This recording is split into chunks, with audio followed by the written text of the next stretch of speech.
வணக்கம் சகோதர சகோதரிகளே.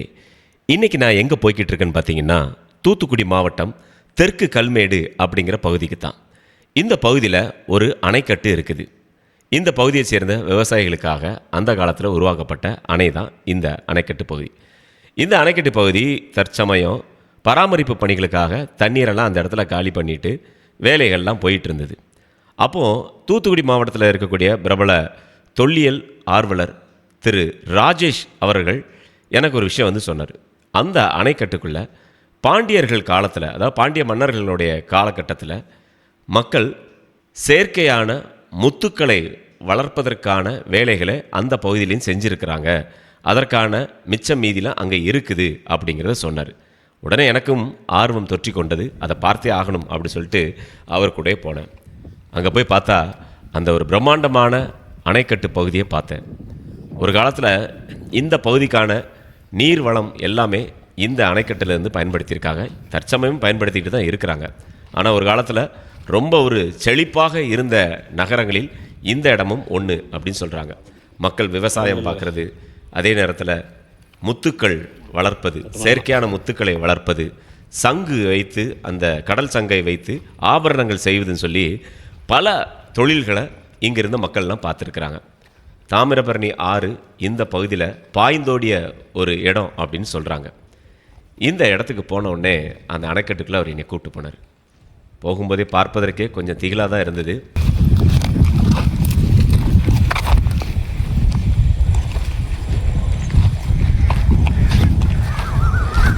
இல்லை தண்ணி போகிற வழித்தடமானது, இப்போதைக்கு தண்ணி போகிற வழித்தடமா இது? அப்படியா?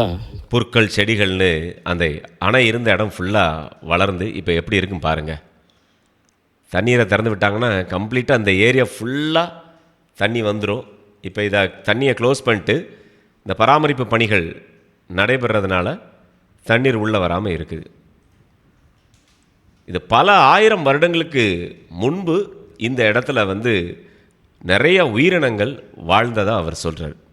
ஏன்னா தூத்துக்குடி மாவட்டத்தில் பனையூர் அப்படிங்கிற பகுதியில் ஒரு 12,000 வருடங்களுக்கு முன்பாக கடல் இருந்த பகுதி அப்படின்னு சொல்லி ஒரு ஏரியாவை நம்ம ஏற்கனவே வீடியோ போட்டிருந்தோம். அந்த இடத்துல கிடைச்ச உயிர் படிமங்கள் எல்லாமே இங்கேயும் அப்படி இருந்தது. அதை பார்த்ததுக்கப்புறம் தான் இவர் என்ன சொல்கிறாருன்னா, இந்த இடத்துல கண்டிப்பாக மக்கள் தொழில் பண்ணியிருக்கிறாங்க. அதாவது முத்து வளர்ப்பு தொழில் பாண்டியர்கள் காலத்தில் இங்கேயும் நடந்திருக்கணும் அப்படிங்கிற ஒரு சந்தேகத்தை அந்த இடத்துல அவர் கிளப்பினார். அதற்கேற்ற வகையில் அதற்கான அடையாள சின்னங்கள் எல்லாமே அங்கே கிடைத்தது. நண்பர்களே,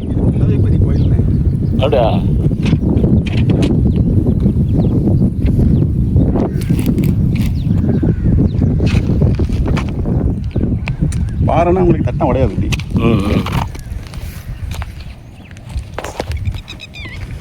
பாருங்கள் எவ்வளோ பெரிய ஒரு அணைக்கட்டு பகுதி.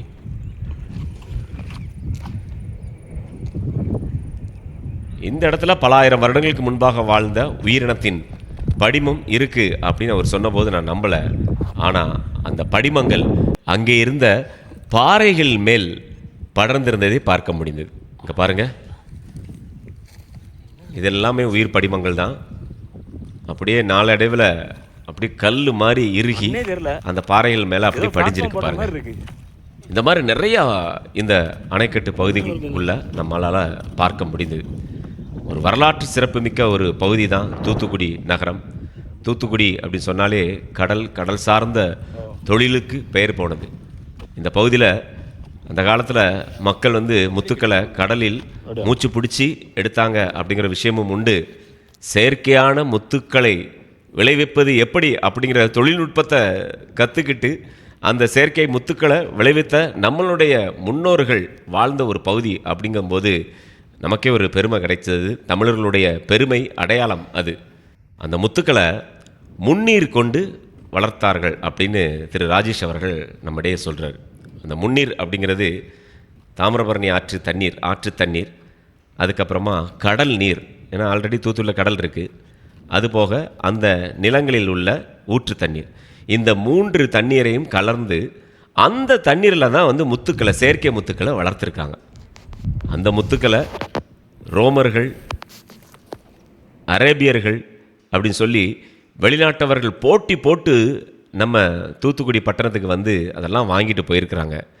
ரோமபுரி நாட்டில் இருந்த அநேக ராணிகளின் கழுத்தையும் காதுகளையும் அலங்கரித்தது நம்ம தூத்துக்குடி முத்துக்கள் அப்படிங்கிறது எவ்வளோ பெரிய ஒரு சிறப்பான ஒரு வரலாறு. இங்கே பாருங்கள், அந்த புதிதாக கட்டப்படக்கூடிய அந்த சுவர் கட்டுறாங்க பார்த்திங்களா, அணையை சுற்றி பாதுகாப்பு சுவர் கட்டிகிட்டு இருக்கிறாங்க. அந்த சுவற்றில் நிறையா சாமி சிலைகள் இருந்தது. அப்போ இது வந்து காங்கிரீட் புதுசாக போட்டிருக்காங்க. ஆனால் அந்த சிலைகளை வந்து பார்த்திங்கன்னா பல 100 வருடங்களுக்கு முன்பாக இருந்த சிலைகள் போல இருந்தது. அதையும் அவர் என்ன சொல்கிறார் அப்படின்னா, இப்போ நம்ம அங்கே பெருமாள் கோயிலில் அந்த அந்த நாவுக்கரசரோட குறியீடு பார்த்தோம்ல, அந்த குறியீடு பார்த்த அடையாளத்தில் இந்த மதில் சுவர் வந்து இப்போ ஒரு 2024 மிடில் வாக்கில் வந்து இது வந்து இந்த கரையை பலப்படுத்துறதுக்காண்டி பின்பக்கம் வந்து 10 அடி தோன்றாங்க. தோண்டும் போது 4 அடி கீழே 6 அடி உயரத்துக்கு 200 அடி நீளத்துக்கு சுவர் இருந்துச்சு. இந்த சிற்பம் வந்து நான் வந்து 2020-21 வந்து நான் வந்து இந்த பார்த்துருக்கேன். ஆய்வுக்கு வர முன்னக்கூட்டியே இந்த அந்த சைடு உள்ள கல்லாத்து ஐயங்கோயில் வந்து எனது வீட்டுக்காரியோட குலதெய்வம். வரும்போது இந்த சிற்பத்தை மட்டும் பார்த்துருக்கோம். அப்போ வந்து இந்த பூசில் அந்த பாறைகளாக இருந்துச்சு, கருப்பா பாறைகளாக இருந்துச்சு. பின்னால் வந்து தலை இல்லை, 3 பக்கம் மட்டும் தான் முகம் இருந்துச்சு, பின்பக்கம் முகம் இல்லை. நான் அவரோட பிரம்மணர் போகிறோம்னு சொல்லி பார்க்கும்போது இல்லை. இப்போ எல்லாமே பூசி அடைச்சனால பின்பக்கம் நம்மளால் பார்க்க முடியல. இவ்வளோ ஒரு அஜாக்கிரதையாக பூசியிருக்காங்க பாருங்க.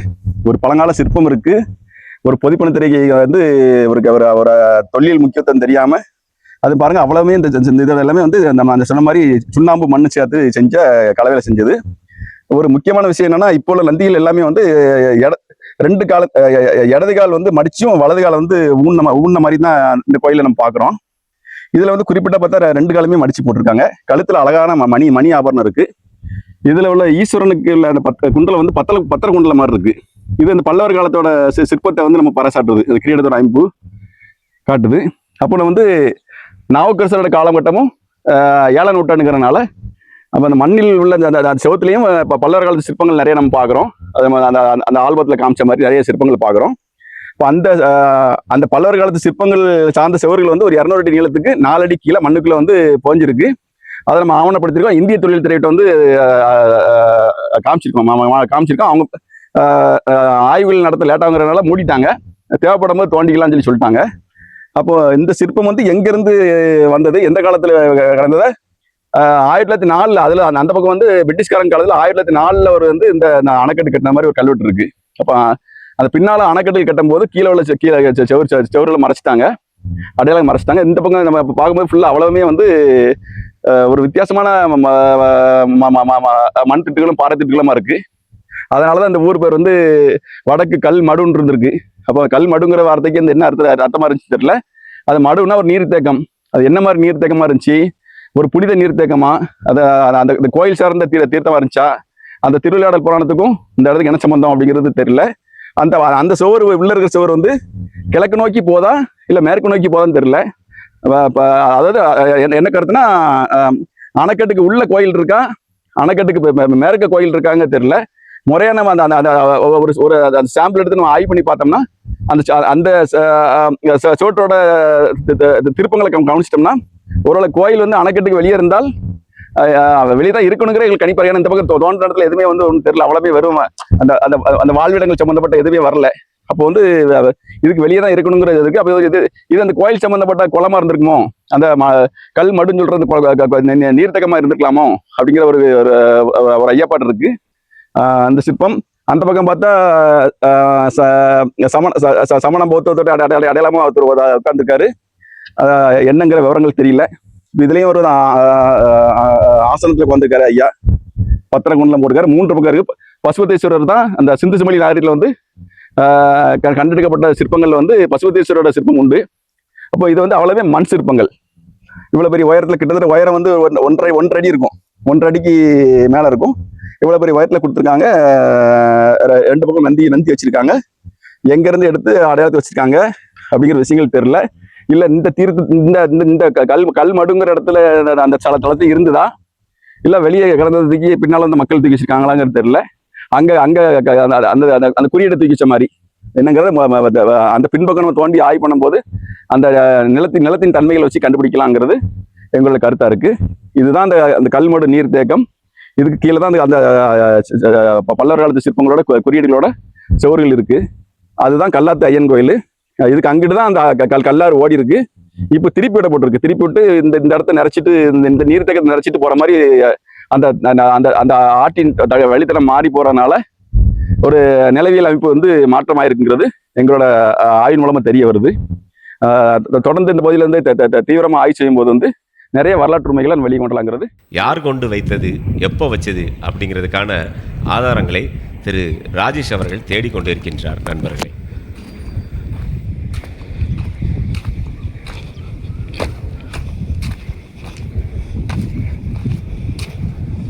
அங்க பார்த்த மாதிரி பாறையில பாத்தீங்களா, அந்த கோலசிங்க அதுக்குட்டாங்கல்ல, ஒரு சங்கு ஒன்று கிடச்சிது. அது பாருங்க, அது எத்தனை நூற்றாண்டுகளுக்கு முன்பு இருந்த சங்கு அப்படிங்கிறது தெரியல. அது படிமங்களாக மாற ஆரம்பிச்சிருக்குது பாருங்க. அதுவும் அந்த பகுதியில் கிடைத்தது. கடலுக்கும் இந்த இடத்திற்கும் நிறைய தூரங்கள் இருக்கின்றது இப்போ. ஆனால் ஒரு காலத்தில் கடல் இதற்கு மிக அருகாமையில் தான் இருந்திருக்கணும் அப்படிங்கிறது தான் அவருடைய சந்தேகமும் கூட.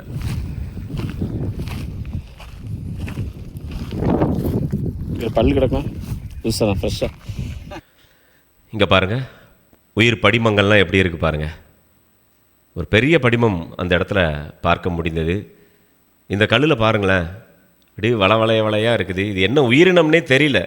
இது அப்படியே அந்த பாறைக்கு மேலேயே இருந்து அப்படியே காஞ்சி எந்த நூற்றாண்டு காலத்தில் உள்ளதோ இதெல்லாம், இது எல்லாமே அந்த பகுதிகளில் நம்ம பார்க்க முடிந்தது. நண்பர்களே, நீங்கள் தூத்துக்குடிக்கு வந்தீங்கன்னா இந்த தெற்கு கல்மேடு பகுதியில் இருக்கக்கூடிய இந்த அணைக்கட்டு பகுதிக்கு வந்தீங்கன்னா இது எல்லாத்தையுமே பார்க்கலாம். இதோட இன்னொரு ஆச்சரியமான ஒரு விஷயம் அங்கே எங்களுக்காக காத்திருந்த நண்பர்களே, ஒரு பானை செட்டப் அப்படியே உள்ளே இருக்குது. மண்ணால் செய்யப்பட்ட ஒரு பானை மாதிரியான ஒரு விஷயம்.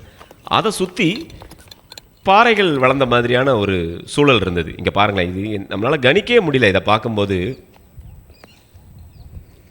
இது என்னன்னே தெரில. இங்கே பாருங்கள், ஆனால் மண்பானை நல்லா ஃப்ரெஷ்ஷாக இருக்குது.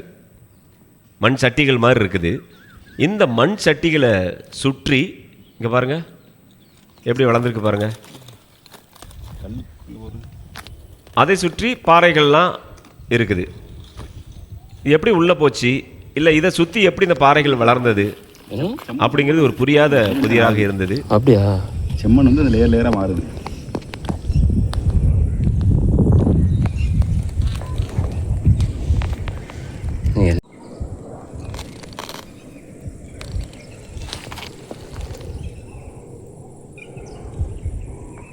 என்னங்க அது? பெரிய ஃபாசில் மரம் தருது. டக்குன்னு பார்த்தா இந்த முத்துச்சிப்பியோட ஷேப்பில் இந்த மாதிரி இருந்துச்சு. இப்படி நிறைய விஷயங்கள் உள்ளே ஆச்சரியமாக அதிசயமாக கொட்டி கிடக்கின்றது நண்பர்களே. இதெல்லாம் முறையான ஆராய்ச்சி செய்து இதனுடைய முழு பின்னணி விவரங்களையும் மக்களுக்கும் நாட்டிற்கும் தெரியப்படுத்தணும் அப்படிங்கிறது தான் தொல்லியல் ஆர்வலர் திரு ராஜேஷ் அவர்களுடைய எண்ணம்.